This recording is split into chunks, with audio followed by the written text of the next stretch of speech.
En la oscuridad de la noche, en la antigua Irlanda, nace una historia que ha sobrevivido a los siglos.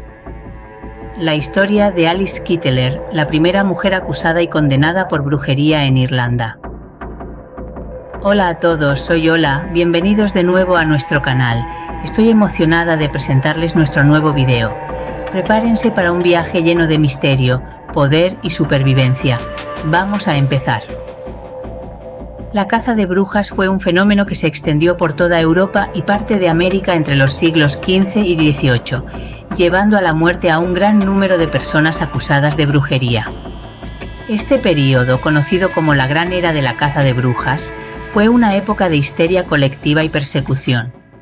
La mayoría de los juicios por brujería eran iniciados por tribunales locales, presididos por autoridades seculares y muchas veces a petición de la propia población. En este contexto de miedo y superstición nace la historia de Alice Kyteler. Alice Kyteler nació el 31 de octubre de 1280, en la casa de Kyteler, en el condado de Kilkenny. Era la única hija de una acomodada familia hiberno-normanda. Pero no era su riqueza lo que la haría famosa, sino sus 4 matrimonios y las misteriosas muertes de sus maridos. Su primer marido, William Outlaw, era un rico comerciante y prestamista.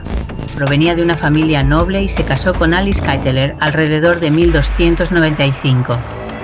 Juntos tuvieron un hijo, también llamado William Outlaw, que se convirtió en un prominente banquero de Kilkenny. A pesar de las circunstancias sospechosas que rodearon la muerte de su padre, William Outlaw Jr. logró mantener una posición de respeto en la sociedad. Pero el matrimonio de Alice y William Outlaw Sr. duró poco, y pronto Alice se casó con su segundo marido, Adam le Blount. Sin embargo, la felicidad no duró mucho, y Alice se encontró viuda una vez más. En 1302, Alice y Adam fueron brevemente acusados de matar a William Outlaw Sr., pero las acusaciones no llegaron a nada. Con cada matrimonio, la fortuna de Alice crecía, y también lo hacían las sospechas y los rumores. Cuando su cuarto marido, John Le Poer, cayó enfermo y murió, las acusaciones finalmente salieron a la luz. Alice fue acusada de usar veneno y hechicería contra sus maridos y de favorecer a su hijo primogénito, William Outlaw. Pero las acusaciones no se detuvieron ahí. Alice y sus seguidores fueron acusados de negar la fe en Cristo y la Iglesia, de sacrificar animales en encrucijadas para los demonios y de blasfemia. Además, se la acusó de acostarse con demonios y de cocinar cerebros de niños sin bautizar. El caso fue llevado ante el obispo de Ossory, Richard de Ledrede. Pero Alice no era una mujer que se rendiría fácilmente. Usó sus influencias para evitar el arresto, y cuando eso no funcionó, huyó del país. Tras un periodo de inactividad en el proceso y mientras Alice escapaba, una de sus criadas, Petronila de Meath, fue sometida a torturas hasta que confesó practicar la brujería, señalando a Alice como cómplice. Como resultado de esta confesión, Alice fue condenada. Sin embargo, logró escapar del país, presumiblemente huyendo al Reino de Inglaterra, y no volvió a aparecer en los registros de la época. Mientras tanto, el obispo no cesó en su empeño y continuó persiguiendo a los seguidores de clase baja de Alice, acusándolos también de brujería. Petronila de Meath, tras ser azotada, fue quemada en la hoguera el 3 de noviembre de 1324 en Kilkenny. Su caso fue el primer caso conocido en Irlanda o Gran Bretaña de muerte por fuego por el delito de herejía. Basilia, la hija de Petronila, logró escapar con Alice a Inglaterra.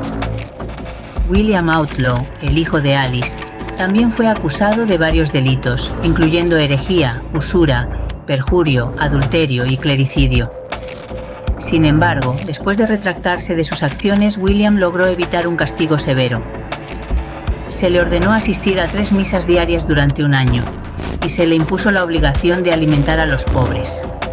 La historia de Alice Kyteler es una historia de misterio, poder y supervivencia. Una historia que nos recuerda que, a veces, la verdad es más extraña que la ficción. Y eso es todo por hoy, amigos. Espero que hayan disfrutado el vídeo tanto como yo disfruté creándolo para ustedes. Si les gustó, no olviden darle a me gusta y compartirlo con sus amigos. Recuerden, su apoyo significa mucho para mí y me ayuda a seguir creando contenido que les encante. Si tienen alguna sugerencia para futuros videos, déjenla en los comentarios. Me encanta leer sus opiniones y sugerencias. No olviden suscribirse y activar las notificaciones para que no se pierdan ningún video. Nos vemos en el próximo video. Hasta la próxima.